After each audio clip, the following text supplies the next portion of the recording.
Hi everyone, welcome to Dharma Earth's Dose of Dharma, and this is your dose of Dharma for today.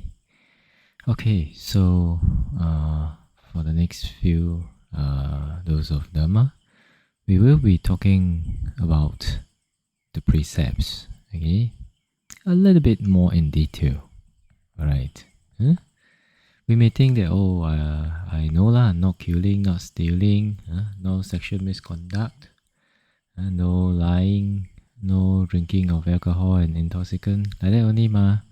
But there are some more detailed analysis of each precepts and whether an action constitute the breaking of the precept or not.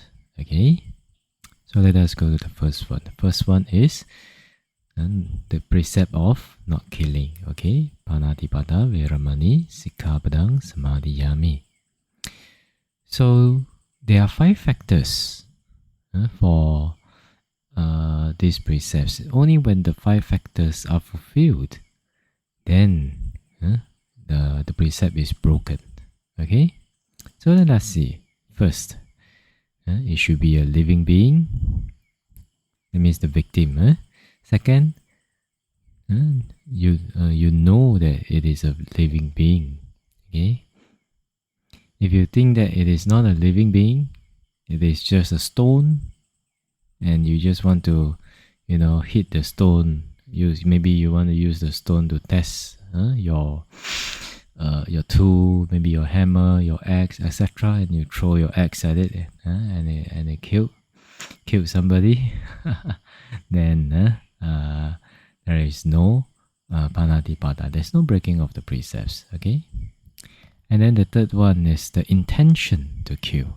Okay, if there is no intention to kill, if it is just accident, unintentionally, then there is no breaking of the precepts. Okay, and number 4, the strategy to kill.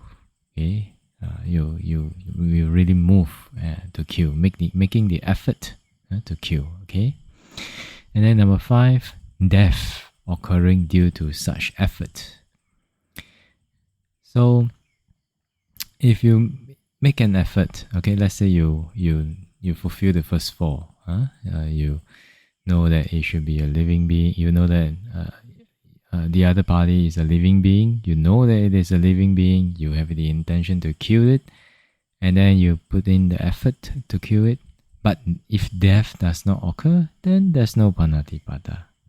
Okay, so you see, every day in our daily life, when we walk around, many insects, many beings, they are being trampled around and killed. Of course, we try to avoid, but when we try to avoid already, but they are still trampled upon, then the death of that of those insects, those living beings, does not constitute in us breaking our precepts, because we have no intention to kill ma. Okay, and also many animals are killed during cultivation also. That means planting process also.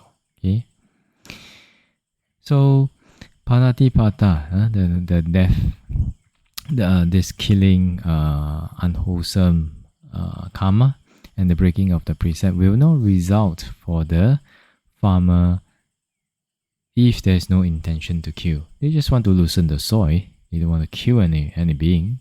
That is okay. But if they mix the soil and then they say, hopefully all the centipede come, all the millipede and earthworms come out, and then I can kill it or something like that. Then there is. So,